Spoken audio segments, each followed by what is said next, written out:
Hello, hello, hello, hello, hello. Hi guys, welcome back to Strange Orphan. Welcome back.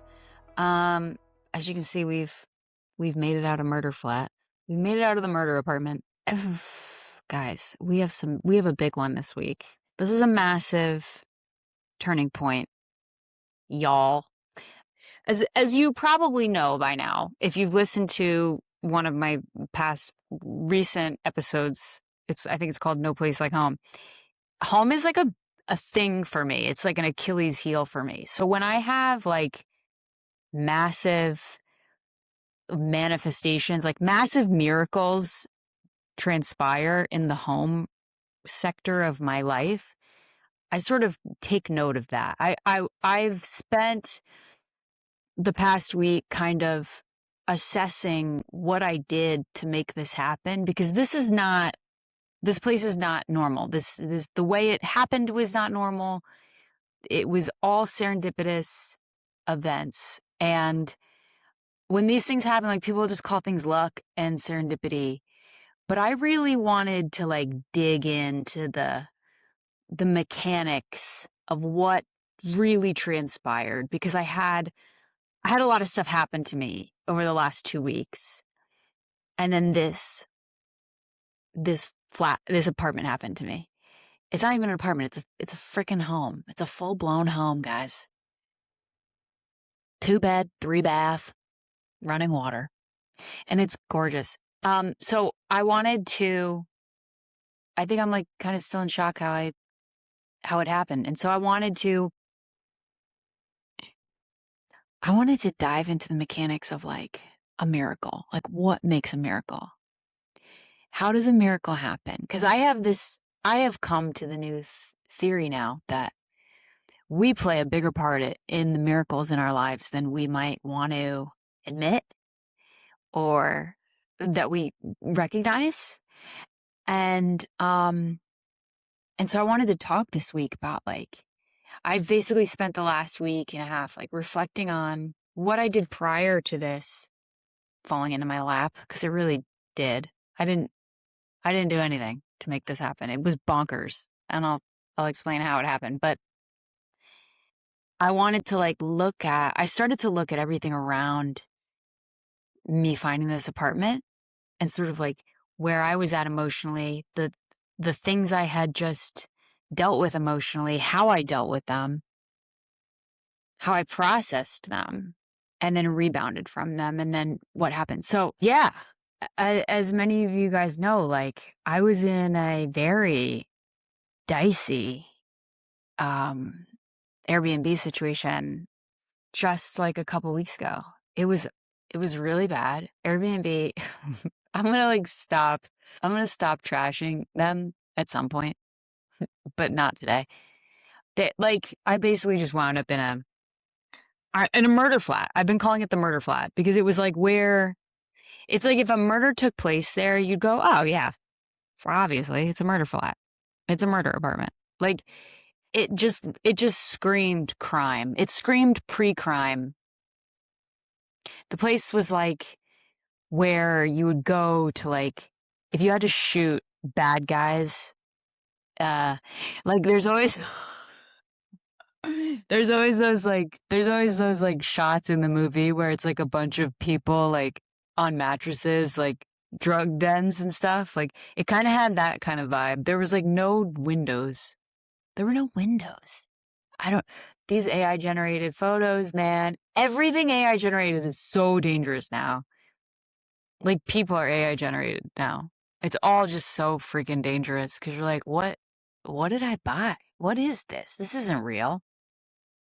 I got the Temu version of an Airbnb flat, and it was such a letdown. Anyway, and then like it would be at like 3 a.m. every night. There was a train that went by. So like, you were up from the train.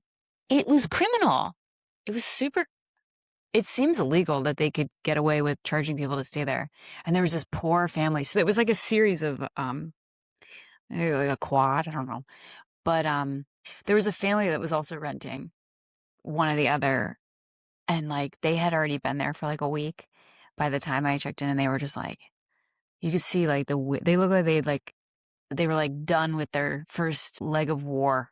Like they were like the train. I was like, I know, it's bad. Anyway, so um so yeah, I kind of was having a really tough go. I was having a really tough go, and living, as I've kind of alluded to, as I explained in like a previous episode, like finding home and living situations, like my living circumstances have always been bonkers, bad ideas. I've just always fallen into places like, I don't want to say because I didn't have discernment, like I did, but there was sort of this like there's something in the body that was like, well, you just take what you can get. And that's sort of like you're sort of a beggar when it comes to home. Like you're sort of you settle on apartments too soon, or you're just not picky because you don't have that like backdrop in the mind of stability and safety and security and coziness. Like you don't have a comparative picture that is top notch. And so you're settling for stuff that in a week later, I'd always be like, oh, this place kind of sucks. I did that for like 10, 15 years. And you know, you have to do the work on why home is so rocky for you.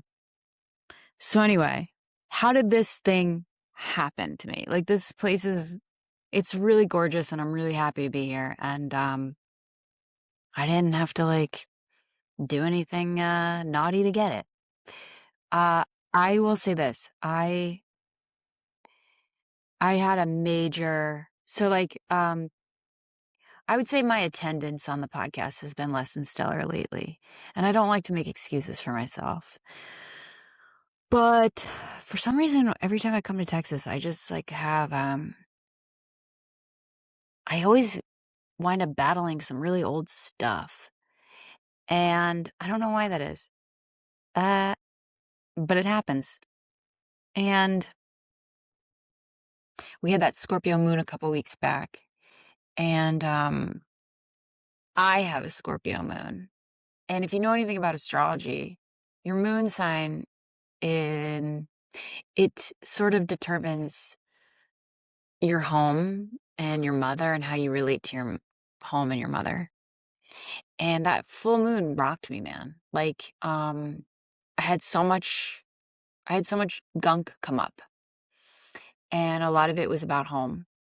And a lot of it was about like facing the sort of like trauma I had run from in my home. And so being in that Airbnb, as uncomfortable as it was, you start to tell yourself stories, right? Like, why is this my reality? Like, what is going on? That paired with, I had a lot of old trauma come up from my past homes. And I think it was almost like we wind up in these situations where we're like, I shouldn't be here, right? But it's like, it's always the place you don't want to be is always the catalyst for what you need to be experiencing sometimes in a way.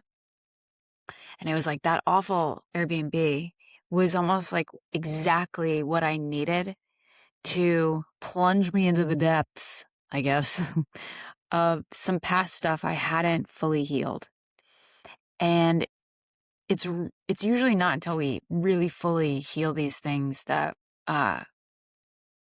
we can kind of exercise them from our bodies and from our energy fields. And that's exactly what it sort of felt like. I mean, I felt like I was kind of giving myself an exorcism in the woods. I'm not gonna lie. It was brutal. It was sad. I was in there was a lot of screaming and crying in the woods. The trees are good sports. They soak it up.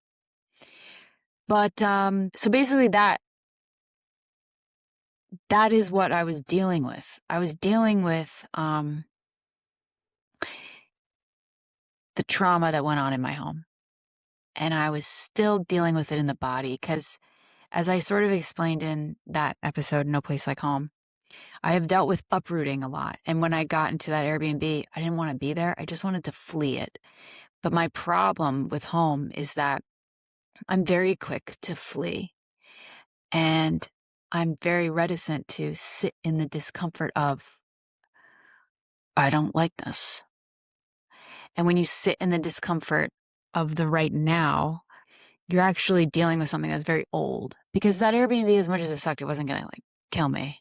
Well, the train was not fun, but it was more about the emotions that it brings up of I don't feel safe here.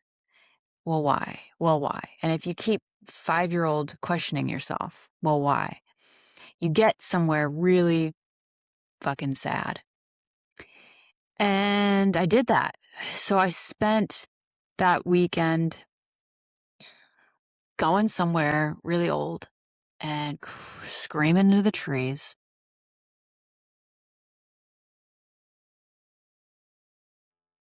And here's where it gets really interesting, right? So when we face stuff that's really old and really heavy, a lot of times it's you face it and then you think, well, it's the story you tell yourself after you've grieved, after you've felt it. So I went to the woods and I had my exorcisms, as I call them. And then you come out. And when you come out, you have a choice, right? You have a choice to be bitter and still angry and still holding on to the pain and the trauma and the resentment of what happened in that home. Or you can leave it in the woods. And it's not easy because I was still living in that Airbnb for another month. But I made a choice on that walk back that I don't think I've made it previous times. I was I'm just going to focus on what brings me peace right now.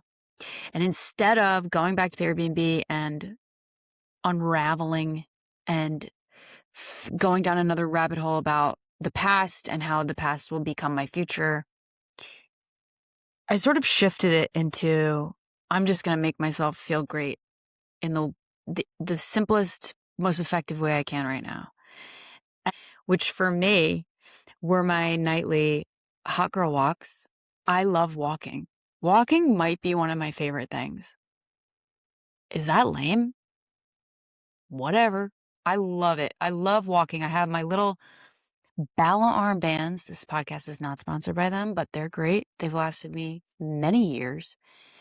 I have my armbands and I go walk. I walk to a nicer neighborhood and I do loops. And what I was doing was, instead of being bummed that I was in an Airbnb that I hated in a neighborhood that was dangerous, I would walk to the nice neighborhood and just go walk around there.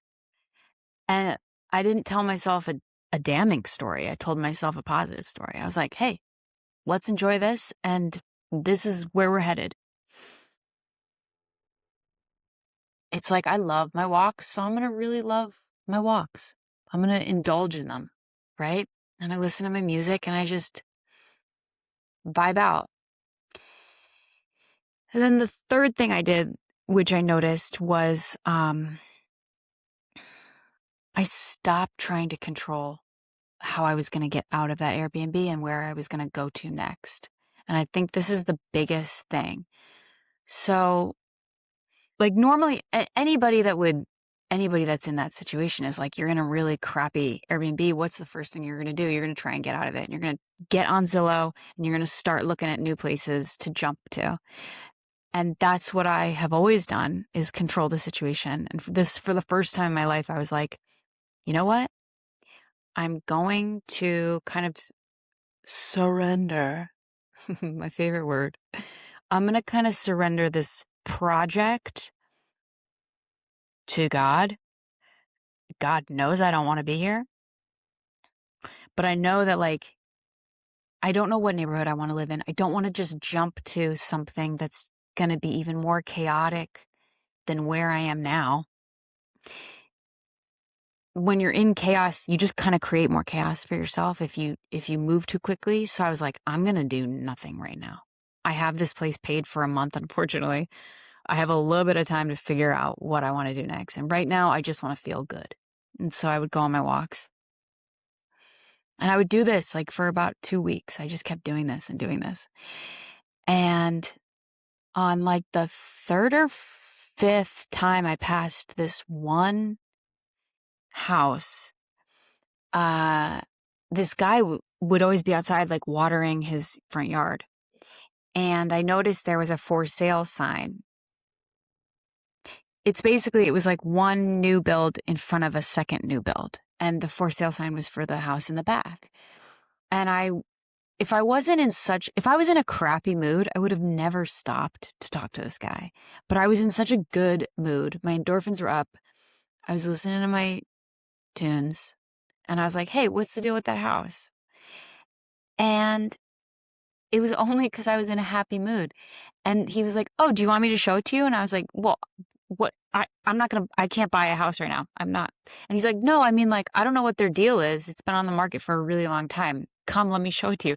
It was almost like I kind of like opened myself up to the energy, and it just like a wind just swept me. And so then all of a sudden I'm looking inside of this beautiful house.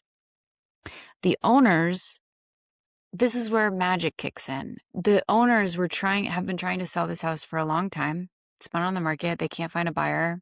It is a gorgeous 2-bedroom home. If anyone's in Austin, they want to see it, please DM me. I'll show it to you. The owners are the nicest people. And I was like, yeah, that's not my budget. And he was like, well, here, let me reach out to the girls and we'll see what they think. I kid you not, this man texted them. They texted me back before I even got home. And they were like, do you want to come see the place? We'd be happy to rent it to you while we look for a person to buy it. And I was like, yeah, but that's not my budget. And they're like, no, we'll work with your budget. It's furnished. It was not something. So like, had I already been on Zillow searching for new places to leap to something new, it would have never been as nice as this. And I would have never looked for a place like this because this was out of my budget. There's something about what I've come to understand and what I've come to, this is my thesis on this, is that miracles require our participation. When we think about like miracles happening in our lives, we don't realize that we have more sway in great things happening to us by the energy we carry and the attitudes we hold. I think the biggest thing is I did 3 things that I'm really proud of. 1, I healed some stuff. You got to feel it to heal it, right? I didn't run. I stayed put, and I dealt with the emotions that were coming up regarding traumas from the past. I mean, that's a really basic way to put it, but it's really what I did. I had to sit in that feeling. And then the second thing I did was that I didn't let that pain from the past dictate how I was going to move forward in the present moment, right? Like I found a way to remain genuinely positive and in a positive mindset for those following weeks where I was still living in a really bad neighborhood in a really bad Airbnb, and it was depressing AF. And it's in that window of time that we start to tell ourselves really bad stories, right? Like that's when you start to spiral downhill of like, it'll always be like this and all that stuff that like our trauma brain sucks us into. That's the pivotal window, right? Where you have to tell yourself a different story. Oftentimes when bad things happen to us, it just creates this domino effect in the brain where we start to spiral downhill of like your current surroundings then dictate a story. And then that story just brings you down to a lower and lower place. And then you're in like chaos and you're trying to control it and everything is just getting worse and worse and worse, right? No. I think that's why in the Bible it says be still so much, because it's like, just stop. Everything you're doing is in the wrong direction. You're going in the wrong direction. Took me a really long time to learn that one. And so what I did instead was I found the tiniest little sliver of freaking joy that I could. And I went on my hot girl walks and I started to tell myself a different story. And this is where things started to rebound in a better direction. I didn't let my 3D reality dictate how I felt inside. I always come back to Leonardo da Vinci that the greatest act of genius is to not let your current circumstances dictate what you think and believe. Something like that. I'm paraphrasing. But he's basically talking about quantum physics. The material plane, is way more heavier and dense than our energy. So while I had gone and healed something in the woods, right? Your 3D reality isn't going to change right away. But week after week, I kept not letting my current reality and the pain of the past tell me how to feel about the future and what was possible. And so I just wanted to press upon people that we have a responsibility to our energy and even our micro energy. Like, we don't think about how important our micro attunements of our energy is, but it's like you have a negative conversation with somebody, you get on your phone and you go down a rabbit hole, or you take the bait with someone, and then all of a sudden you're in a fight when you could have turned the corner and gotten a free coffee or met the love of your life or found your next apartment, your dream home.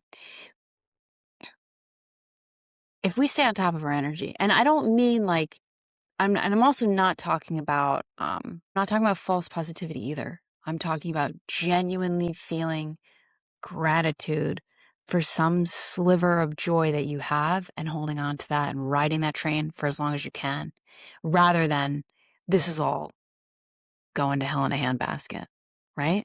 And then the third and final piece was I gave up control of how to fix it. And that's the hardest thing for me. Like, that's always been the hardest thing for me. Control is something I love, but in this circumstance, I knew for some reason just to not even go there. I knew that, like, I don't have the answers right now, so let's just wait, which is a bizarre new trial run for me, but it worked out really great. And so then I wind up in this amazing home. That's the perfect circumstance for me because they're going to try and sell this. And I don't know if I'm staying in Austin. I don't know what area of Austin I want to live in. I said I wanted a giant deck to sit out on and write on. The place has a giant patio and a pool. It's bonkers. It's so beautiful. It's so nice. And oh my gosh, I can't believe I forgot this. Another reason to just like give up control. So I love coffee, and I kept deliberating on whether or not I should order from Amazon my little ceramic. I have these ceramic pour over things that I'm obsessed with. They're from Japan, and mine is in storage because I was a ding dong and I didn't pack it. And I was like, do I order another one or do I just ship the box? And I kept going back and forth on it, right? And this is how I know that God is real.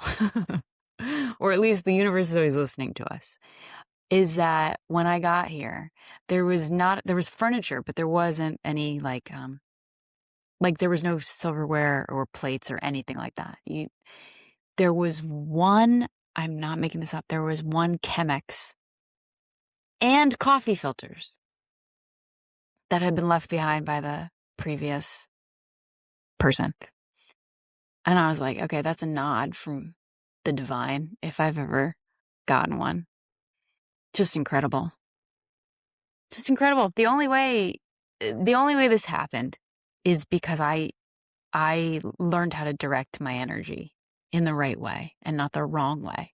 The wrong way is control. The wrong way is a doom story that you keep telling yourself. And the wrong way is staying in that old pain and not fully addressing it. I think when you think about, it's not fun facing traumatic stuff. And it's not fun facing that, like letting that energy come up in the body and sitting in it. It's really painful. And it took me like, a full weekend to kind of absolve it and let it release. But when you do that, I swear there's like there's an energetic kind of like, I'm picturing like a slinky, like there's an energetic resonance that goes on in the body where the heavier junk you face, the more it slingshots you into expansiveness, like because you've freed up an old energy in the body that's probably been keeping you really stagnant and heavy and stodgy. And so when you free this stuff up, you almost create like a trampoline for yourself. And so when you come up out of it, it's pivotal to not stay in it and to not believe your current surroundings. Like to believe the past is the future and the present is where you slip up. I read this the other day that bamboo, did you know that bamboo, if you're making bamboo, tuck in for a minute because it takes 1 to 3 years for bamboo to even come up out of the ground. So if you think about it, the seeds we plant and this energy, it's spending 3 years underground just building new roots. And then when it shoots up out of the ground, it's the fastest growing plant in the world. It grows like 2 feet every day or something crazy like that. That's fascinating. But it's like the same thing applies to our brain, right? We don't think anything is happening to us in our world. Nothing's showing up. We're doing all this work and nothing's showing up. But it's like you're building new neural roots so that you'll have greater shoots, right? That's a cute little rhyme. But your brain is like a bamboo tree. You have to keep planting the right shoots in the soil so that the right plants will grow. And again, this is where I think our micro attunements, like our micro energies, can have massive returns.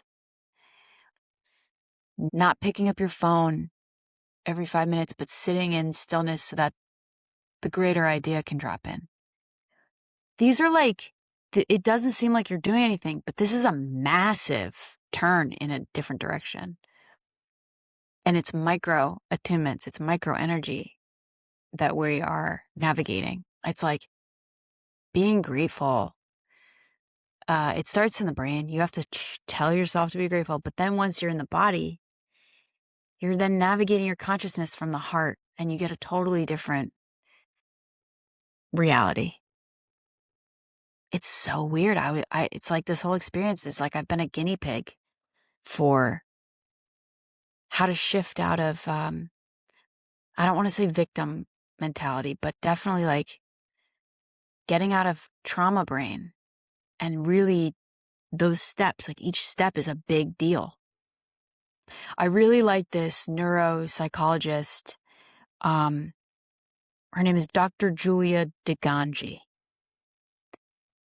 And she talks about energy a lot, but she also talks about energy in relationship to emotions and getting your power back from your stupid emotions. And she had these great quotes on trauma. She once said, trauma is a nonsensical event. Trauma is a violent shattering of the predictable pattern, right? Like she uses the example, like you go out to your mailbox every day for decades, and then you go out one day and you get assaulted, right? So then it's a shattering of your pattern. And she's like, but we live in a world of polarity. So if you have up, you have down, if one can exist, then that means by definition, the other must have to exist, right? So the opposite of trauma is a miracle. It's a wondrous expansion of the predictable, she writes. And I love that definition. And I love that thought of like, if one can exist and we've experienced one, then how do we get our heart postures in a position where we can experience the other? And it's just being emotionally and psychologically primed for it. That's all. And feeling all the gunk, leaving that stuff in the woods. My biggest takeaway here is like miracles require our cooperation. They require our participation. And they require that our energy and our hearts are in alignment with them. Because if they're not, they can't meet us. They can't arrive at our doorstep. And again, like I'm talking from somebody that has seen trauma, especially in the home. Like when it comes to home, I'm the first person that would be like, yeah, that's not for me. That will never be for me. It's like, right? You think but you get a choice in the brain. You can choose fear or you can choose faith and love. And I just want to really drill home, like, I want you to slingshot yourself out of, like, when you feel these big things, you then you gotta slingshot yourself out of it being the future too. Like, you can believe that the world's against you, or you can believe that the world is for you. And how you move through that world is going to determine which one you got. But yeah, the greatest miracle in all of this has been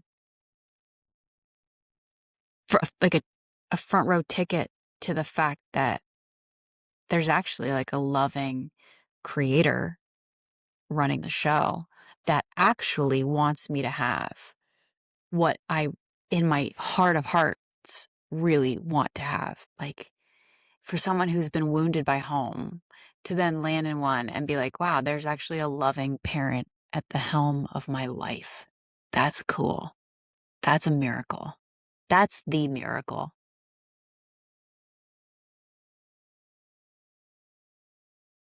And I have a pool. It's pretty rad. So yeah, I wanted to like just kind of brag. No, I didn't. I wanted to kind of share the mechanics of what I went through because I think it's a three-parter. You got to feel it. You got to shift out of it. And then you have to give up control of how it'll land in your hands. That's my three-pronged approach to miracles. It sounds simple, but try doing it. It's a little bit harder when a train is rolling past your head at 3 a.m. You're not telling yourself some great stories then. That's for sure. But, yeah, thanks for bearing with me. Last week I was moving into this gorgeous new home that I'm really grateful and lucky to be in. And, I'm definitely grateful, but I also think we got to reframe. Like, I'm not lucky. I'm deserving, right? Like, the universe clearly says you deserve it. So, wow, guess I need to work on that. Cool. More stuff, more homework. Yeah, that's it for Strange Orphan this week. Next week I have a really I've been going through this other thing too about like stuntedness stuff. And then there's dating that's been happening a little bit, and that's a wild terrain. Oh my gosh, is anyone else doing that? I'm so sorry. It's so awful. It's not awful. It's just like very clunky. I don't know. We'll talk about that one either next week or the week after. But that's it on miracles, guys. I've cracked the case once again.